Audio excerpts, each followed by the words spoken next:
we're going to discuss how to make a 4x4 raised bed for roughly $1.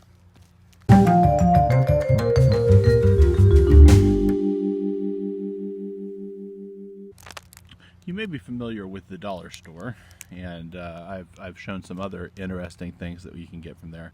This is a weed barrier cloth I saw this year for the first time. I haven't opened it. I'm guessing it's low quality, but we're going to try using this as the outer edge of our raised bed. Now, as this was from the dollar store, this is the dollar that we're using.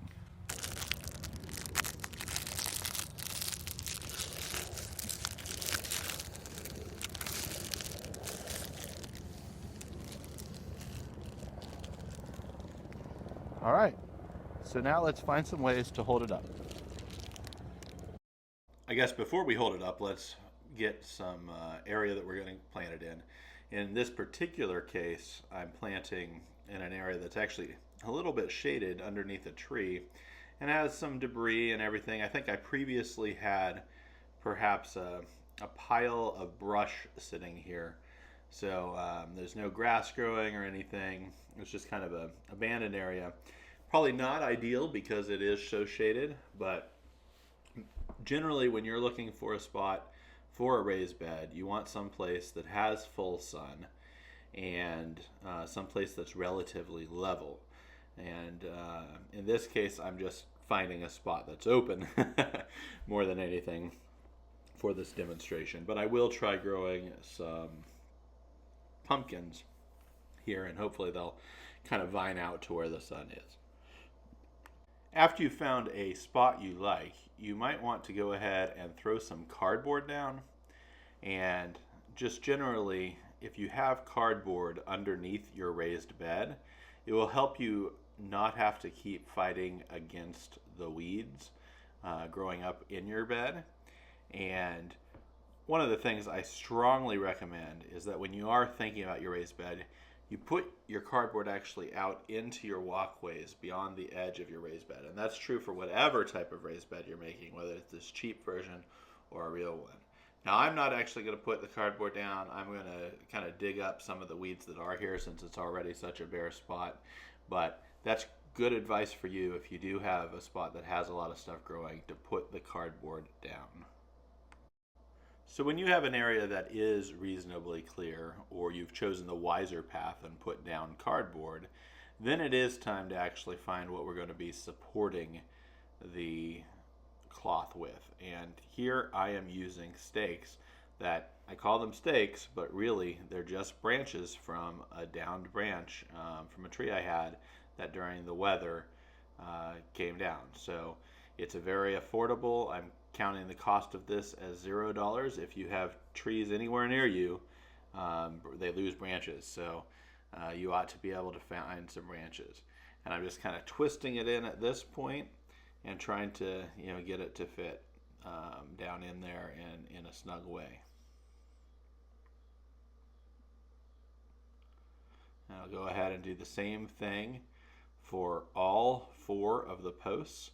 And then what I'm going to actually do is use a normal fence post tapper like you would use for those green garden T-posts. And I'm going to pound down on these improvised posts just to make sure that they're snug and secure in the ground. Now, this isn't a bed I'm hoping will last forever. I'm really just aiming for a one-season bed. However, regardless of what happens, I'll have a good soil here that I can work with in future years as well. But we'll go ahead and move on from that. Now we return to that mulch cloth that I pulled out at the beginning of the episode, the $1 one. And we're going to want to cut it. And the reason we're going to do that is because this is currently 4 feet wide. And we actually only are going to want about a 1 foot tall bed. So we're going to cut it in half, and then we're going to fold it in half after that. So if you have it lined up so that you've got it already folded in half, then you just cut along the seam. I'd recommend that you go ahead and I find that once you get a cut started, just ripping is actually your easier way to get it done. And so here I am folding that, and so I have a 1 foot wide section, and then we'll go ahead and staple it.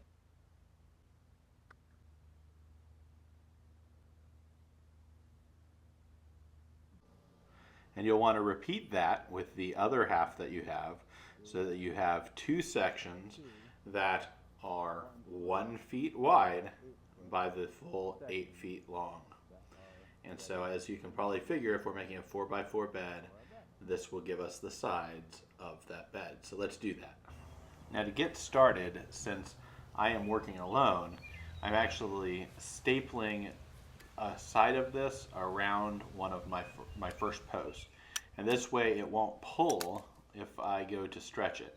And so that's just how I'm getting started. If you have someone to actually hold it for you, that is probably the better way to get this done, and you will not have to start with a staple. But then you're going to take it and straighten it as best as you can around the next pole, you see. And again, since I'm doing it myself, I have to come back and kind of stand it up and make it tight as I pull it to the third pole. And at the third pole, we'll be about out of the actual material, and we'll have to use the second piece, which would be the other 8 foot section. And you see, here I have it actually stretching beyond third pole. So now we're going to staple the overlapping section together. You'll want to measure and make sure you've got the right amount, because I didn't actually measure when I was putting the poles in. You may have to and so now you can release that first part if you originally tightened it around, or if you have someone holding, you won't have to do that step. Yeah, there. And we're just going to staple together to make a connection here at the end, and basically have the full 4 walls of our 4x4 roughly raised bed completed. So there are prettier ways to do this, but there we go. Now we just need to fill her up.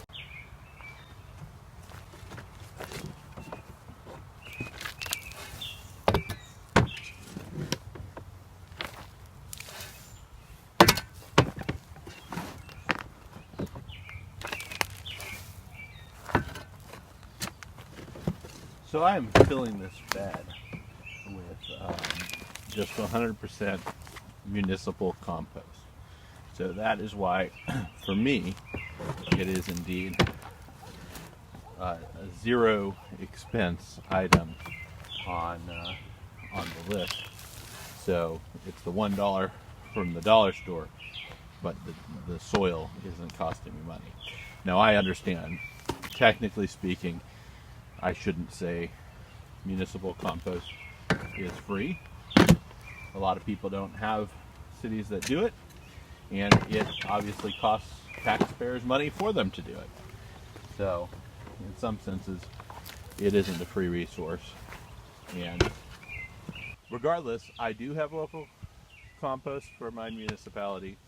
I know that a lot of the population centers in the United States these days do have some sort of a program like that, so many of the viewers might have access to it. But whether you have municipal compost or not, there are a lot of ways you can get something to grow in for free. If you've got time, you can build up your own compost using scraps from your kitchen,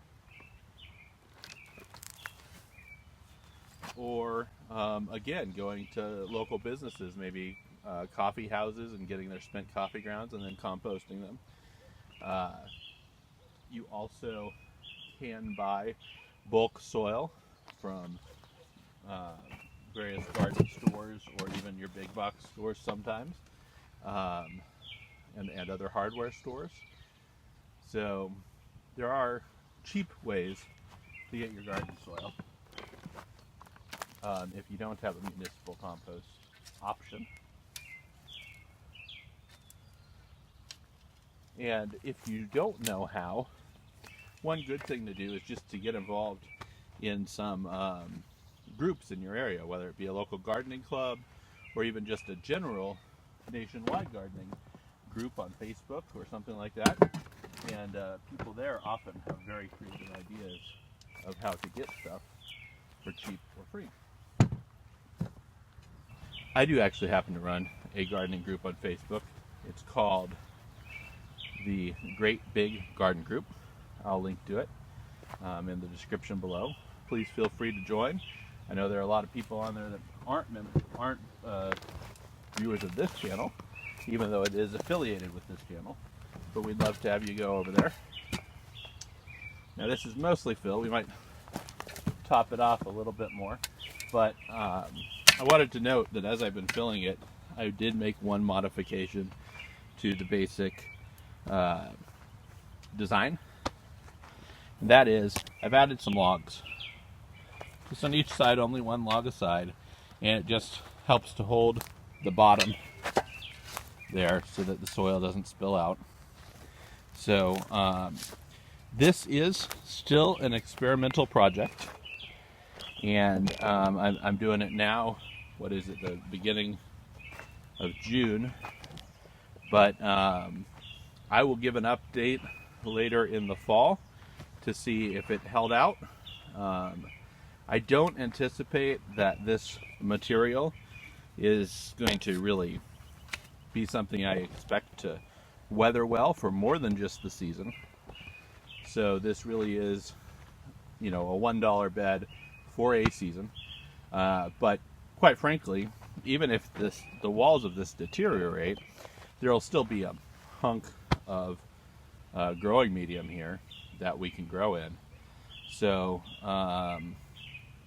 you know, it becomes more of a mounded bed at that point than a raised bed in the traditional sense with walls, if these walls do give out. So, but we'll update you. I hope you enjoyed this. And actually, I'll issue a little bit of a challenge. This is a pretty rough sketch of a $1 raised bed.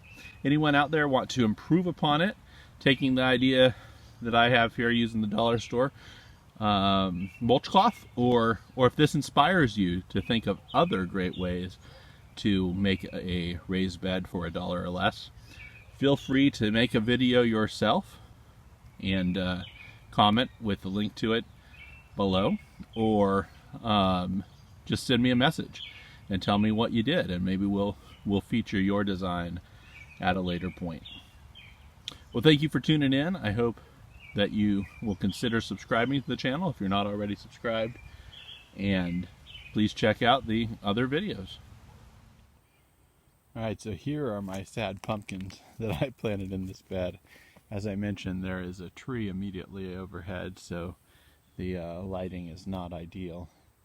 But more importantly, I think what these are suffering from, which is actually pretty obvious right here during a hot day, is that I haven't actually run any of my drip line to this bed, and so I don't really get them watered much at all.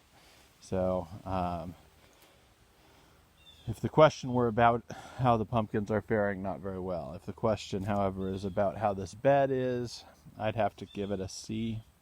It is, to the degree I was hoping to grow something for 1 year in this bed, it probably worked.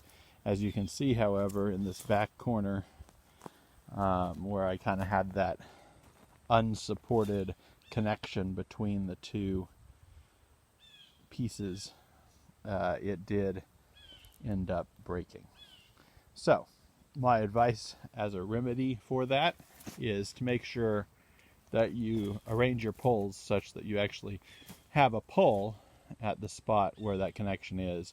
I ultimately did not connect them at a pole, but kind of midway down the side. If you have a pole, you can wrap it around, have reinforcements more similar to this corner, and I think the whole experiment would work better.